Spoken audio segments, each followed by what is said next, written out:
हाय नमस्कार, परत एकदा श्वेताचित मिनी ब्लॉगमध्ये सर्वांचं स्वागत। आणि ईश्वरपूरमध्ये बघू शकता पाऊस असा तांडव घातले पावसाने आणि स्टॉलवर बघू शकता फळं वगैरे सर्व भिजलीत, कारण का पाऊस अति होता त्याच्यामुळे ग्राहकसुद्धा होत नव्हता, कारण का गिराईकसुद्धा थांबत नव्हता पावसामुळे, कारण का पाऊस प्रचंड होता त्यामुळे। तर इथे सर्व बॉक्स वगैरे पाणी वगैरे सांडत होता अंगावर आणि रुद्र पण बसला होता माझ्या बाजूला। तर तोही आज माझा कंपनी बोलतात ना त्यासाठी आला होता, कारण का आज त्याला हाफ डे होता त्यामुळे। तर मला ठीक आहे एकटी पण बसण्यापेक्षा मग रुद्र माझ्यासोबत, तर त्याची नाटकी चालूच होती इकडं तिकडं, हे दे ते दे मम्मी चालू होतं। आणि त्याच्यानंतर मला नितीन दादांची मुलगी, तर तिने म्हणजे तीसुद्धा व्हिडिओ वगैरे बघतं, तर तीसुद्धा भेटली। तर खरंच खूप छान वाटतं बरं का, ज्यावेळेस तुम्ही स्वतःहून ओळख दाखवता, कारण का मी तर ओळखत नसते तुम्हाला। तर थँक्यू, असा सपोर्ट सर्वांचा कायम राहू द्या। आणि श्वेताजित ब्लॉगला सबस्क्राईब केलं नसेल तर नक्की सबस्क्राईब करा, माझे असेच मिनी ब्लॉग डेली येणार आहेत आणि जे काय असतील ते रेग्युलर रुटीनचे। तर याच्यासाठी तुमचा सपोर्ट महत्त्वाचा असणार आहे।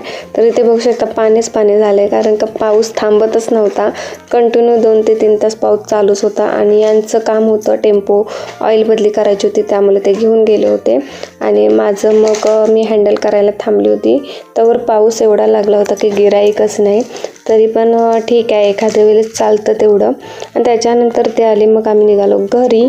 आणि घरी आल्यानंतर ही बघा ही आमची गुरंढोरं, तर हा आहे चिक्या, तर त्यांनी बघत बसला आमच्याकडं। तर यांना काय वाटतं माहिती आहे काय, चिक्याला आणि हिला, या दोघी म्हणजे ही लक्ष्मी आहे, तर नावं आम्ही अशी ठेवली चिक्या आणि लक्ष्मी। तर यांना असं वाटतं की आता आम्हाला घरी घेऊन जाईल म्हणून बघत बसतात। तर चिक्या कंटिन्यू बघत बसले बघा, तिला माहिती आहे ही काय नेणार नाही, कारण का आत्ताशीच त्यांना बांधलंय, संध्याकाळी सोडणार त्यांना घरी। तर ही हिंडवायला म्हणजे आमचे रिलेटिव्ह आहेत त्यांचीच जागा आहे, तर तिथं हिंडवायला ठेवले। तर चला, हा ब्लॉग तुम्हाला आवडला असेल तर नक्की लाईक डन वगैरे करा। आणि डोकं तर खूप दुखत होतं, त्यामुळे थोडी लिंबाची पानं पण घेतली। त्यात आमची लिवासुद्धा माझी वाट बघत होती। तर बघा आमची लिवा कशी, कारण का आम्ही लांब दिसलो ना तेव्हाच ती भुकायला लागली, तर ती आली बाहेर बघा लगेच भेटायला। तर कारण का तिचा खाऊचा टायमिंग झाला होता, त्यामुळे मला थोडी कोथिंबीर पाहिजे होती, ती पण घेतली।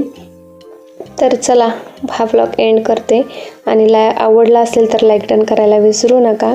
आणि असेच नवनवीन माझे मिनी ब्लॉग येत राहतील डेली। चला भेटू नेक्स्ट मिनी ब्लॉग।